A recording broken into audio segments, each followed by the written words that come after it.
Hello नमस्ते नमस्कार। आजको नयाँ भिडियोमा तपाईहरुलाई स्वागत छ।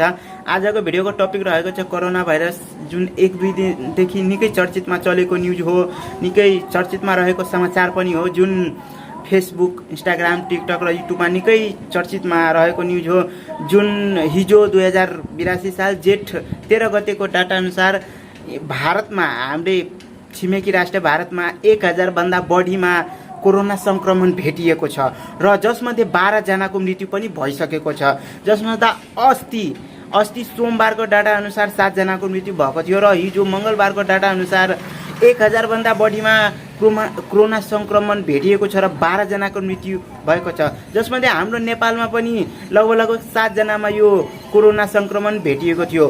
त्यो पनि कोरोनाको नयाँ भेरिएन्ट, जुन कोभिड-19 आएको थियो 2020 मा, त्यो होइन, त्यसपछि कोरोनाको नयाँ भेरिएन्ट आएको थियो। त्यो चाहिँ लगभग हाम्रो नेपालमा 7 जनामा कोरोना संक्रमण भेटिएको छ र हाम्रो छिमेकी राष्ट्र भारतमा चाहिँ 12 जनाको मृत्यु भइसकेको छ हिजो मंगलबारको डाटा अनुसार र 1000 भन्दा बढीमा संक्रमण भेटिएको छ।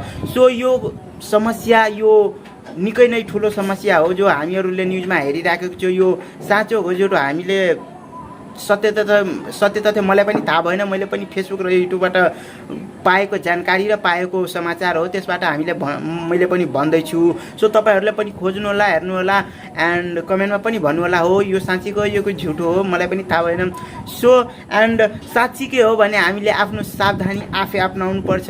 हामीले आएको समस्याबाट बच्नु पर्यो। यो निकै नै 2020 मा आएको थियो जुन कोरोना, यसबाट निकै नै क्षति भयो हाम्रो इन्टरनली र एक्सटर्नली, धेरै नै क्षति भयो। हाम्रो देशको पनि क्षति भयो, हाम्रो पनि क्षति भयो कतिको। सो यो निकै नै चर्चामा रहेको समाचार हो, न्युज हो। सो सबैले यो भिडियोलाई सेयर गर्नु होला, जसबाट सबैलाई यसको बारेमा जानकारी होस्। तपाईहरुबाट धेरैजनालाई जानकारी भइसकेको होला, धेरैजनालाई जानकारी नभएको पनि होला। सो जसलाई जानकारी छ ठिकै छ, भिडियोलाई पनि सेयर गर्नु होला। तपाईहरुले आफ्नो विचार पनि, आफ्नो धेरैले फेसबुक चलाइराख्नु भएकोले फेसबुकबाट सेयर गर्नु होला। हो साँच्चीकै यो साँचो समाचार हो र यसबाट बच्न पनि पर्छ। सो सबैले आफ्नो आफ्नो सावधानी अपनाउनु होला र यसभन्दा अगाडि दिनमा पनि यो हिजोको न्युज अनुसार 1000 भन्दा बढीमा संक्रमण भेटिएको छ। हाम्रो नेपालमा पनि 7 जना भन्दा बढीमा संक्रमण भेटिएको छ। यो भन्दा बढी पनि हुन सक्छ। सो सबैले आफ्नो आफ्नो सावधानी आफै अपनाउनु होला र बच्नु होला।